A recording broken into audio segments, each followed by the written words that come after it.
Hello, YouTube. So unfortunately, I did lose the recording for CubbzSMP episode 9, part 2. But, you have the awesome voiceover of your host.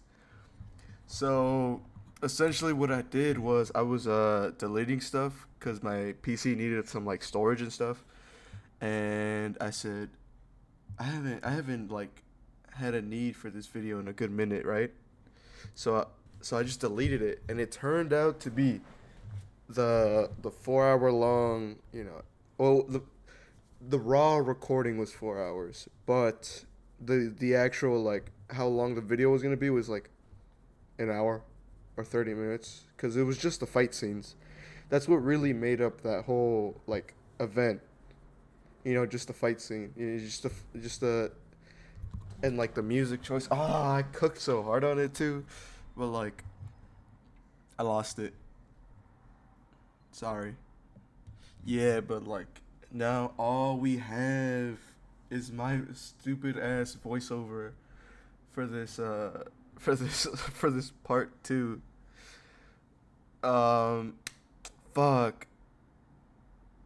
Yeah, this really sucks because now I actually have, I mean, it sucks and it don't suck at the same time because now I actually get to say what I like think is going on in the story. So yeah, I really don't get to like put out my own theories yet because I wanted to like have all the episodes out and then do my own theories of like what's going on in the story so far. If you understand what I'm trying to say, which you probably do, but like I I have so many theories for the series. That's like I have like a bunch.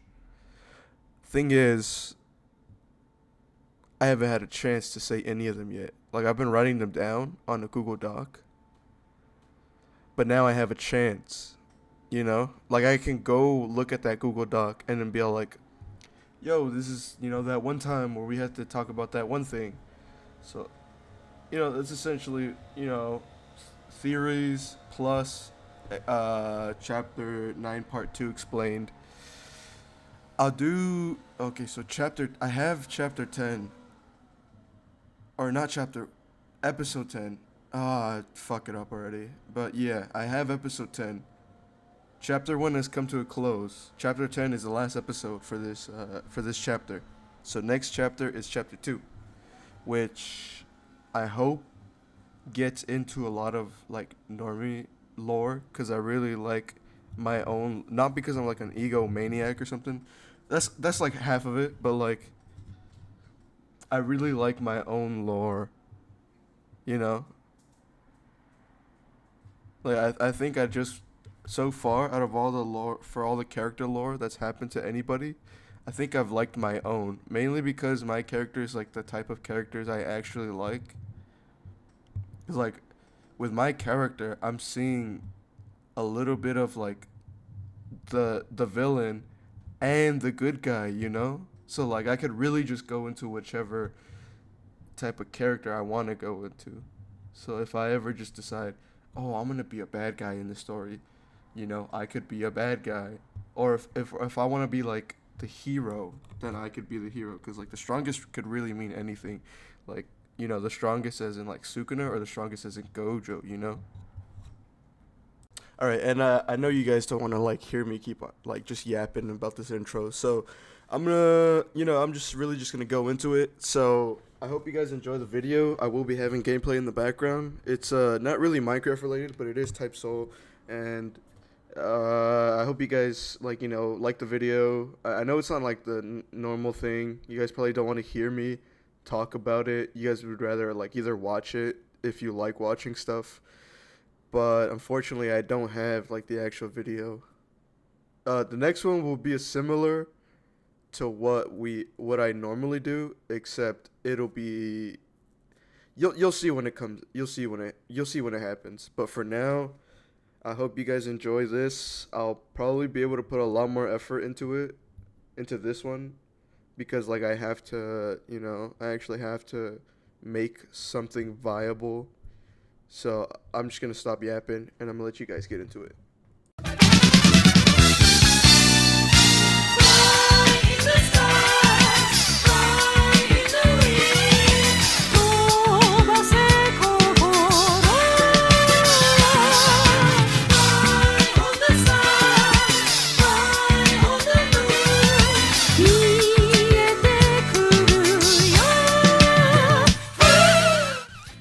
What's up guys, it's your boy Normie, and before the video begins, I just want to give a huge shout out to Will, Cubbz, Xankos, and Bullseye, and I just want to let them know that, just thank you for making this whole video possible, Will and Cubbz for making the events possible, because without them, they wouldn't even, be making this, and I wouldn't even be in the CubbzSMP in the first place. I also want to thank Bullseye and Xankos for giving me cinematic shots, and just another overall, just a huge thank you for all of you guys for watching my, these videos. You take your time out of your days to watch this, you don't really have to watch it to the end, but I really just make them so that I can look back on them and just enjoy, how much early day events have been going on. But for anyone who's actually keeping up with the story and is actually invested in it, I really just can't say thank you enough, because you really don't have to watch it. There's better content out there than mine. There's better YouTubers or better CubbzSMP YouTubers that are doing this right now that are their channels are just way better than mine. Like Bullseye and Xankos and Mega Gravity. Mega Gravity actually streams on Twitch. Forgot I mentioned that one. Twitch.tv/Mega Gravity. And let's get to this. Alright guys, welcome back. So essentially what happened after episode 9 part 1 is just a whole big, I wish I could fucking show you guys, because it was so fun, it was so cool, but it's just a whole battle scene. There's not really a way to portray how crazy this battle scene was with my voice over, because you really just have to see it for yourself, which I'm thinking about it now. I screwed myself over. So his name is Vidar, and Vidar, his moveset is it's a whole range of weather-based attacks. So he can slam down on the ground, and then just a fucking a huge earthquake starts. This guy is crazy, and he's not even the best out of all the Valkyries, because he's how can we compare this? I'd say he is better than Kara the Valkyrie. Just a whole range of abilities. So fire based, earth, water. The earth, that might not even be part of his moveset, but the earth base is it might be. I don't know for sure yet. If I were to put it, I'd say earth base for now, because he does create a huge crack in the floor, just a straight up, it goes all the way through lava. So far this guy is the strongest guy we have faced. So fire based, water based, and earth, but he also has the ability to fly and the wind. I forgot about the wind, I forgot to mention that, but he does have the wind based abilities. So I'm pretty sure he flies using his wind-based abilities. Essentially, we just have a huge battle. He uses an axe, does a lot. It hurts a lot. It hurts so much, and to the point where it's a 1v14, and he's winning. He is winning on this first quarter. This first quarter, he's just whooping everybody's ass. Bullseye, he holds them hostage, because the only thing that's doing damage to this guy, we've been fighting this guy with our pure weapons, so iron swords, armor, bows, all that.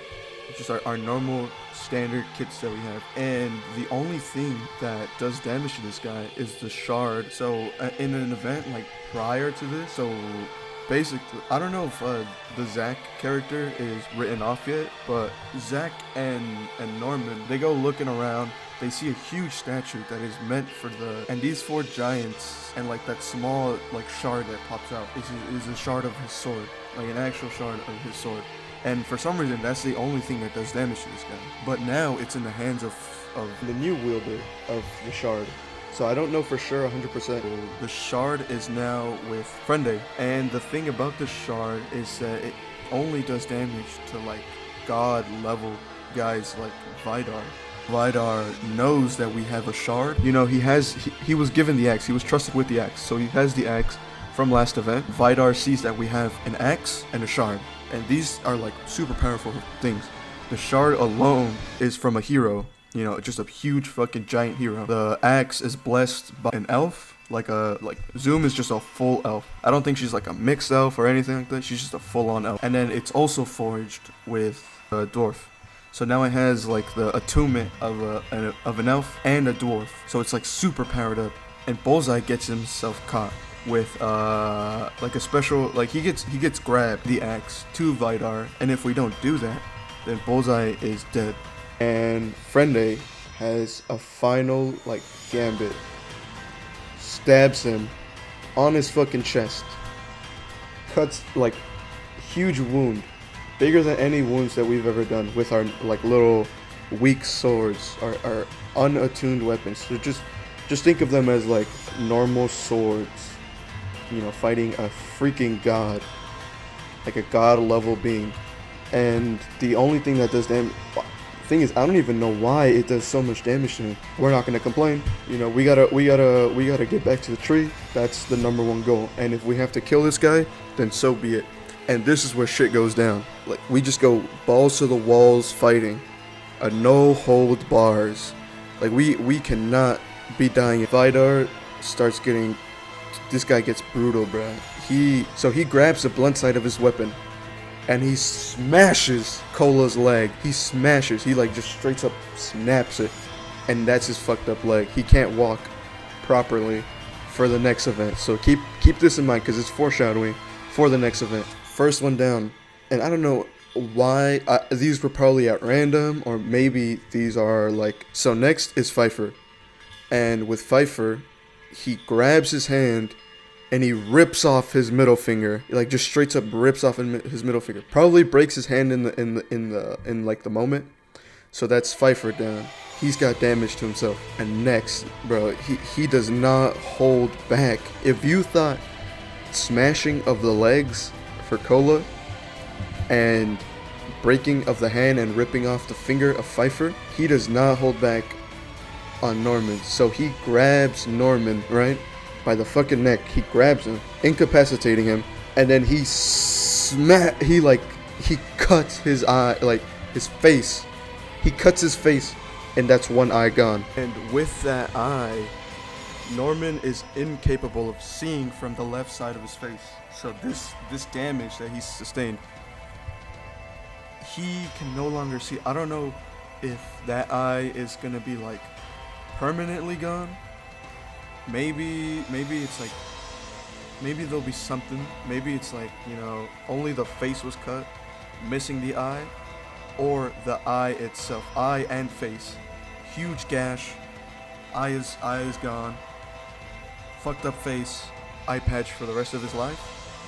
But it doesn't matter, because next thing he does is he grabs the blunt side of his fucking axe again, and he smashes his arm in. Same side, left arm, left eye. There must be a possible correlation, possibly not, but left arm, left eye. Norman is just fucked up. Like this dude is just, he can't do anything. He can't use his, but you know, the only thing that's keeping him alive is the adrenaline. You know, the adrenaline is rushing. He's still trying to fight while everyone's dogpiling on this guy, and Vidar just is taking too much damage from the shard and the World Tree Axe. And the next person he like puts his anger towards is Frende. And personally, I think Frende gets it the worst, because so what he does is he grabs, like, he doesn't grab Frende, but like he rushes towards him, and he just grabs his fucking axe and goes to town. He slashes Frende from just think of the top, like where the chin and the neck start, to where the bottom of his stomach ends. So that's a huge like slash. Huge slash where the chin and the neck start to where the bottom of the stomach ends. Or the belly. And now everyone is fucking injured. Everyone is on their last legs, and you know, everyone is tired out. So is Vidar. And this is crucial, because if Vidar is tired, that means they've won. They have numbers now. Numbers actually mean something, not like from before, where Numbers was more of a hindrance. You know, he had full HP. He is going to town on everybody. But now Numbers is doing things, so they circle him, right? They have him in like a circle, and Vidar can't do anything. He stood there. He starts chanting something. But this chanting is super familiar because it's a chant that everyone is they know this chant. They've heard this chant before. But why? It turns out that Vidar was calling, was praising, and he called down to like his father, the All-Father, to help him. A flock of ravens are like circling overhead the heroes of CubbzSMP so far. You know, I'm just gonna call them the heroes, right? Or the main characters, something like that.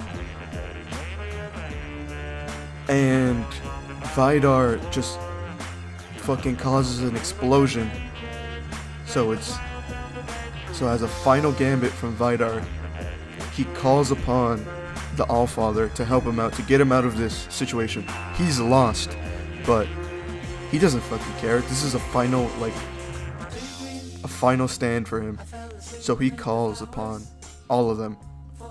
Everyone is there. All of like the guards, and everyone is so tired. They're all like fucking tuckered out. And yet all they could do is run. They have to run. There's nothing to do but run. They have to get to safety. They have to get to the valley. They have to meet up with Eric. They have to meet up with Hera. So they just fucking book it. And as they run away, they have no time to look back. All they can think is about their comrades, you know? They gotta help Cola. He can't walk without 2 legs. So someone has to get him. You know, Friende is on the verge of death. This motherfucker's losing blood. He's losing gallons of blood. This guy's growing paler and paler. So they gotta do something. Pfeiffer, he's alright, you know. He just has a broken arm, you know, he'll walk it off. Norman also needs help. This dude is also bleeding out, and that's how part 2 ends. Part 2 ends like that. They just run away.